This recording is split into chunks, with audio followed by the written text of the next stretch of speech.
2 dage før, der holdt jeg op med at ryge. 2 dage efter røg jeg bare babu. Det var slemt. Jeg kunne slet ikke få luft. Det var helt galt. Medicin virkede ikke, og ikke spor. Jeg har røget i over 50 år. Men så har jeg så gået til lungefunktionsundersøgelse. Og så tilbød de mig, at jeg kunne komme med på det her hold. På den der. Yes. Så godt. Tak. Selv tak. KOL, det står for kronisk obstruktiv lungesygdom. Det er et vedvarende lungesygdom, som er kendetegnet ved, at man har forsnavet luftvejene, og det er meget almindeligt kendt som rygerlunger. Når det er rigtig slemt, og jeg har lungebetændelse og sådan noget, jamen, så må jeg simpelthen sige fra, hvis jeg har lavet nogle aftaler.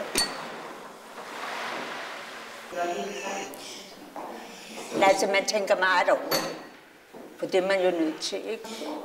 Støvsugerne, det kan jeg ikke. Fordi det er for hårdt, ikke?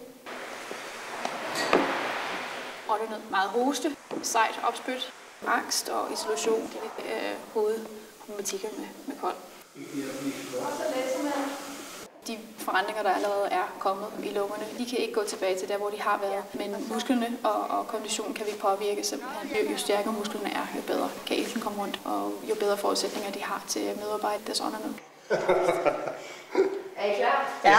I må gerne starte. Det her forløb det varer cirka 9 uger. De har fysisk træning 2 gange om ugen, og så en time ad gang. Og udover træning, så får de også ugentlig undervisning en times tid, hvor de bliver undervist i alt muligt fra, hvad KOL er, til lungemedicinen. Så vi er flere tværfaglige samarbejdspartnere, som har med undervisning at gøre.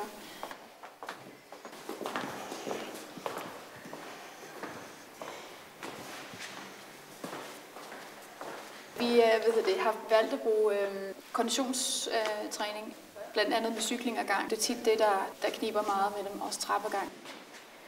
Har vi ikke gået 3 gange? 2. Ja, kun gået 2.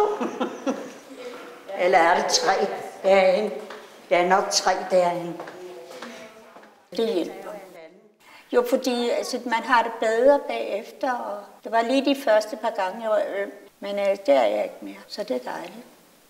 Vi kom igennem det på Ja, ja. Jeg kommer, jeg... Ja. Ej, jeg mangler step jo. Det er snød jo.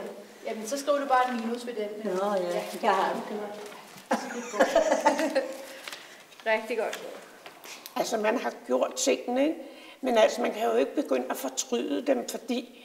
men altså, jeg vidste da ikke, det var farligt. Det var, jeg har røget, og det er gået ud over mit helbred, og nu er jeg holdt op.